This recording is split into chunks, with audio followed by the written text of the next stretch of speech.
Is Christmas really the birthday of Jesus? And is it really a blessing to keep Christmas when you think about it? Oh, I know the beautiful songs, the lovely music, and so on. I remember one of the first songs I ever learned at Christmas time was Jingle Bells. I never could figure out, though, who Santa Claus was in relationship to Jesus. Now, in fact, I was kind of surprised after I learned about Santa Claus and Rudolph the Red-Nosed Reindeer. I was kind of surprised that the church was somehow bringing Jesus into it. I said, what's he got to do with it? I mean, I know Santa Claus is real because he brings me all these gifts and so on, but I couldn't figure out where Jesus fit in. The fact of the matter is, he actually doesn't fit in. Did you know that Christmas does not celebrate the birth of Jesus? Now, there are a lot of well-meaning people, of course, that do celebrate him and worship him and so on. They even have Catholic Mass. That's where the term Christ's Mass comes from. Christmas, originally Christ's Mass, is a Roman Catholic institution. And if you're a Protestant, you might want to look into this a little more.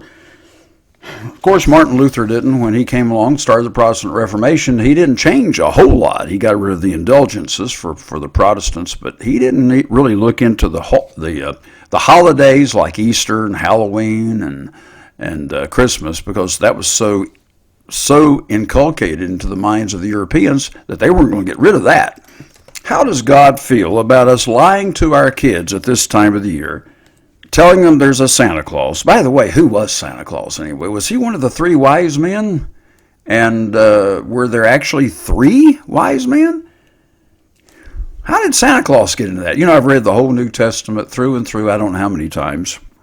I've never read where Santa Claus ever fit in. He wasn't there at the manger scene, was he? I'm being a little bit facetious. Where did all this pagan pageantry come from? And you know, it is a pagan holiday. I think everybody knows that nowadays. There may be a few people that haven't heard of that, but the majority of people have heard that Christmas was originally pagan sun worship, and everybody in Europe did it, except for true Christians. But the apostates in Rome decided to bring it into their denomination, the Roman Catholic Church, and of course, and they brought it in, I think, something like the 4th or 5th century, where they actually brought Christmas in. Everybody was already celebrating it, but they were celebrating it under a different name called the Saturnalia, and they decorated their houses. And one of the greatest ways that they celebrated this 25th of December, which was the winter solstice on the old pagan Julian calendar, the way they... in our Roman calendar, by the way, January and February and March and so on is named after Roman gods. Like January comes from Janus, the two-headed or two-faced goddess, or no, a god. Janus was a god, Janus, and January is a month dedicated for him. And let's see, March, of course, for Mars, the god of war. And of course, then you have months named after pagan Roman emperors, like July for Julius Caesar and August for Augustus Caesar. Some months are, there's nothing wrong with the name. September means 7th month, October 8th, 9th, November 9th, and December 10th. The problem is, September is not the 7th month, it's the 9th month. So our Roman calendar not only is of pagan origin, but it's all messed up and everything. Now, I'm not saying we can't use our calendar, but should we use these holidays that were on the ancient pagan pre-Christian Roman calendar to honor Jesus Christ? And exactly how does going into debt, sometimes people go into debt for months after Christmas, paying off their purchases, how does that honor Jesus? Last time in the last program, I quoted a PhD, a psychotherapist, who deals with depression. He says it is very, very high, and loneliness is very, very high at this time of the year in December. No matter when you may be hearing this program, I'm talking about the December season when people celebrate Christmas.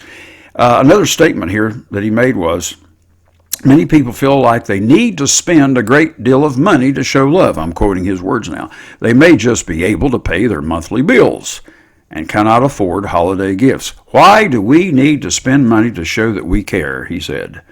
What if you write a letter to someone telling them how important they are to you and how much you appreciate them? Isn't that the real purpose of the holiday season? It's supposed to be love and joy and all this.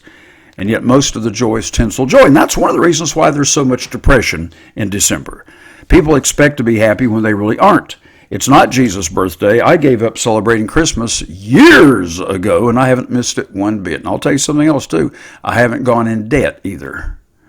I haven't had to borrow money to pay off my Christmas bills or put it on a credit card. That's ridiculous. Dr. Rubino says, as a psychotherapist, I have seen that people dealing with mental illness feel lonely and out of place during this time of the year. Why should a holiday that supposedly honors Jesus Christ of Nazareth, why should that holiday be such a burden and a curse to people with mental illness? Now you may say, well, you're putting down Christmas. What I'm doing is trying to get people to think. First of all, Christmas has nothing to do with Christ. So why should Christians celebrate it? Well, it's just, a wonderful time of the year when we can hear the beautiful music and see the bright lights in this very dismal, darkened, cold, wintry season. I understand that, but leave Jesus out of it. That's right. Leave him out of it. First of all, it's pagan. It's heathen. Secondly, as a Christian, since Christ has nothing to do with it, I don't want to bring him into it. And I hear that Jesus is the reason for the season. Hogwash. That is a lie from Satan the devil. And the churches know better, and they'll put a lie right on their marquee. Now, there are some individual people in that church where you see that sign. You'll see it in December. Jesus is the reason for the season. Some of them who put that on the marquee out front don't know any better. Some of them were just real sincere laity, and it's their pastor's fault for not teaching them. Because the pastor, if he's been to seminary, he knows better than that. Isn't it amazing how we just lie one to another, just lie through our teeth, and especially regarding a holiday that's supposed to honor the Creator God, God the Son, Jesus of Nazareth, when he tells us that the truth will make you free. John chapter 8, verse 32, the truth will make you free. Listen, if you want to be free of debt, and the bondage of Christmas, and the curses that go along with it, the depression that inevitably comes to people who expect joy when it's not there. They expect they ought to be happy. How come I'm not happy? Everybody else is. I turn on the Hallmark channel and I see all those lovely movies and so on. How come I'm not happy? How come I don't have all this cheer? Because it's fabricated, it's made up, it's invented. You know what it really is?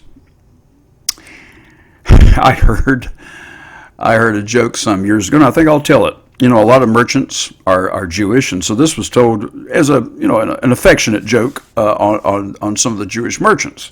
It's not a racist joke at all, so don't get hypersensitive. But somebody asked me years ago, do you know how Jewish store owners in Christmas time, do you know how they celebrate Christmas? And of course I said, well, if they're Jewish, they don't celebrate Christmas. They're not Christian.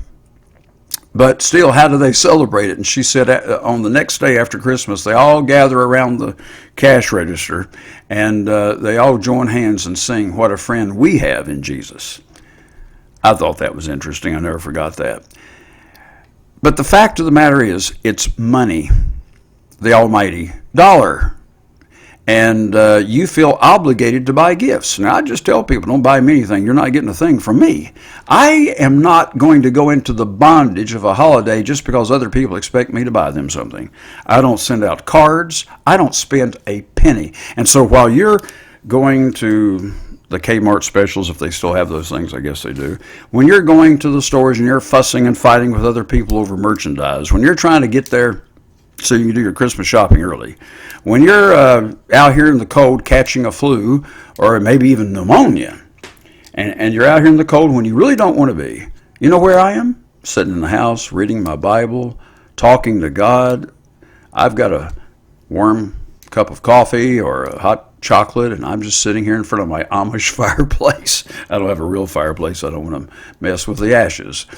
But I can sit there and just enjoy being inside a nice warm house while you're out there experiencing the ostensible joys of Christmas, when really and truly a lot of people dread it. Remember the statistic I read to you on the last program? Psychology Today did a survey, and they found out, those who were honest, 45% of people who celebrate Christmas in America, based on their survey, based on the poll they took, 45% admitted they dreaded Christmas.